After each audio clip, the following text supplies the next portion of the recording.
2 incendi dalle conseguenze devastanti che si riverberano anche lungo la viabilità tutto intorno a Longarone, tra Igne e Sofranco, nel comune di Longarone, dove rimarrà chiusa forse per tutta la settimana la strada provinciale della Val di Zoldo e Valcellina. I roghi hanno innescato infatti anche il rischio di caduta a sassi che hanno colpito anche i mezzi dei vigili del fuoco impegnati nello spegnimento con tutti i mezzi insieme al Corpo Forestale dello Stato, della Regione e alla Protezione Civile. Incendi, ormai è chiaro, per la presenza di focolai in più punti, certamente di origine dolosa, diventati drammatici per la siccità e il vento che interessano tutta la montagna.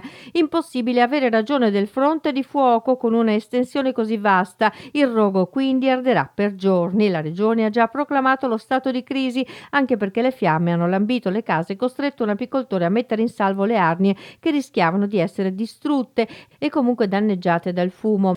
Ma tra le cause possibili dell'innesco spunta anche l'ipotesi di un incidente militare, perché martedì in zona c'erano state delle esercitazioni anche con l'uso di mitragliatrici, ipotesi remota ma da verificare. Il fronte di fuoco interessa tutto il nord-est. In Trentino brucia da 4 giorni la zona boschiva a Bondone. L'intervento dei vigili del fuoco con i Canadair della flotta aerea del Corpo cerca di domare le fiamme, ma le condizioni sono proibitive anche in quest'area.